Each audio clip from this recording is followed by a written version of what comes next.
ओम श्रीमद्भगवत गीता उत्कलानुवाद। ओम श्री परमात्मे नमः। पंचदश अध्याय पुरुषोत्तम योग। श्री भगवान उवाच संसार अश्वत्थ वृक्षर मूल सदा उपर शाखा सबु तले पत्र जे वेद ज्ञान आधार क्षयशील होई अक्षय काल प्रवाहे पार्थ वेद बीज जाने केवल एहि सुगूढ़ तत्व वृक्ष शाखा सबु वर्धित तीनि गुण प्रभावे पत्र सबु पुष्ट विषय भोग आदि संजोगे तीनि लोक शाखा प्रशाखा चेर व्यापीछि पुण कर्म प्रवर्तक वासना एहा जान अर्जुन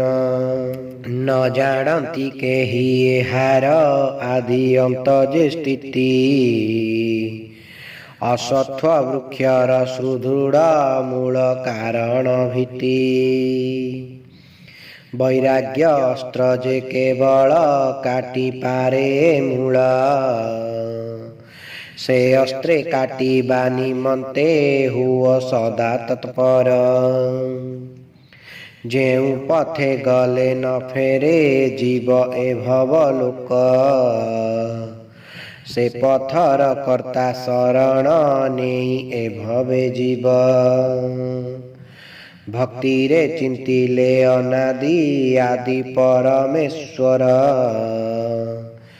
तरी पारे एहि दुखरु कृपा पाइण वीर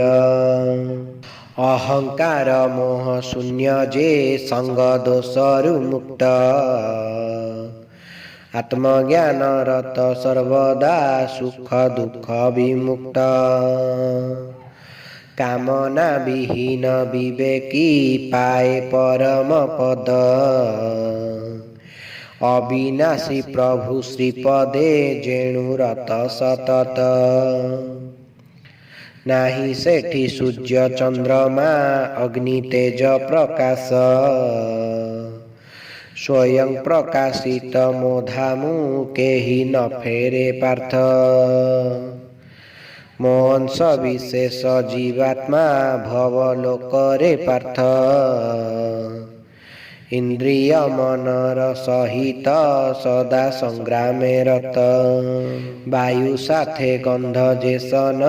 आत्मा इंद्रिय मन साथे नेई एक शरीरु अन्य करे गमन चक्षु कर्ण स्पर्श रसना घ्राण सहित मन आश्रय करीण जीवात्मा भोगे विषया गुण देहांतरगामी अथवा देहस्थित जीवात्मा न देखी पारई मूढ़ जे देखी पारे ज्ञानात्मा ध्यान निष्ठ होई जोगिए देखी पारंती आत्मा जेते जत्न कले न पारे देखी ताहा मूढ़ात्मा सूर्य चंद्र अग्नि समस्त तेज मोठारु जात सेहि तेज फले जगत हुए जे प्रकाशित जगते प्रविष्ट होइण धरे सकल भूत रसमय मोर सकति करे औषधि पृष्ठ प्राणी देह करी आश्रय जठराग्नि रूपरे प्राणापान वायु साहाज्ये खाद्य पाक मुकरे समस्त प्राणी हृदय मुहि करी निवास स्मृति ज्ञान आउ विस्मृति आदि करे विकास समस्त वेदर कर्ता मु वेद ज्ञान प्रणेता वेदवित् गुरु मुहि जे वेद ज्ञान प्रदाता भूतलोके क्षर अक्षर करे सृष्टि प्रसार देह अटे क्षर देहस्थ आत्मा अटे अक्षर दुहिंक ठारु जे पृथक परमात्मा ईश्वर त्रिलोके विराजी करई सृष्टि पालन वीर क्षय ठारु भिन्न अक्षर ठारु मुहि जे श्रेष्ठ त्रिलोके वेदरे पुरुषोत्तम नामे विदित हे भारत मते जे जाने पुरुषोत्तम भावे से अटे सर्वज्ञ विद्वान मते सदा से जपे